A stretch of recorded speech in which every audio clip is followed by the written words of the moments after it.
Let's speak about the president who led the America to crisis. What if one person have to save the United States from the worst economic collapse in history and then lead it to the biggest war that the world had ever seen, World War II? That person was Franklin Delano Roosevelt, better known as FDR. He became the only US president ever elected 4 times, overcame paralysis caused by polio, and transformed America forever. But not everyone agreed with the decision. Here's a curious story of Franklin D. Roosevelt. Franklin Delano Roosevelt was born on January 30, 1882 in Hyde Park, New York. Unlike many future presidents, Roosevelt grew up in a wealthy family. He received private education throughout across Europe and later attended Harvard University. After Harvard, studied at law at Columbia University before entering politics. In 1905, he married Eleanor Roosevelt, who would become one of the most influential first ladies in American history. In 1930, President Woodrow Wilson appointed him Assistant Secretary of the Navy. Many believe Roosevelt had a bright future, but the tragedy struck. In 1921, at the age of 39, Roosevelt became seriously ill. He lost the use of his legs due to polio.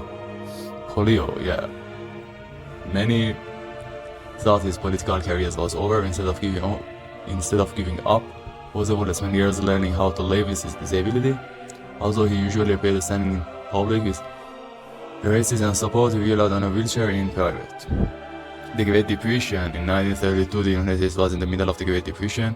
Banks were failing, businesses were closing, millions of people had no jobs. Roosevelt, a man for president with the promise of a New Deal for the American people, he won a landslide.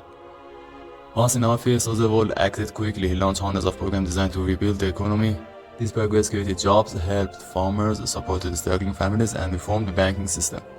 Major projects built roads, bridges, schools, parks, and dams across the country.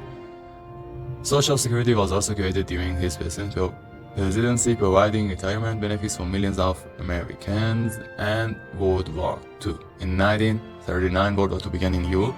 At first, the United States stayed out. Everything changed on December 7, 1941. Japan attacked Pearl Harbor. The next day, Roosevelt asked Congress to declare war. In his famous speech, he called the attack a date which will live in infamy. America officially entered World War II. Roosevelt worked closely with British Prime Minister Winston Churchill and Soviet leader Joseph Stalin. Together, the Allies fight against Nazi Germany, Fascist Italy, and Imperial Japan.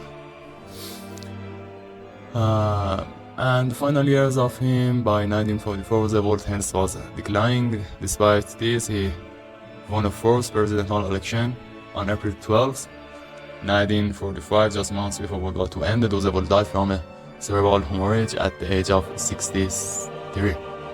Vice President Harry Truman became president, and a few weeks later, Germany surrendered. Later that year, Japan also surrendered, bringing World War II to the end. Franklin D. Roosevelt once said, "The only thing we have to fear is fear itself." It's a quote that has inspired generation through times of uncertainty. I'm working really hard to make each video better than the last, and your feedback, your comments, your subscriptions will motivate me to make better content.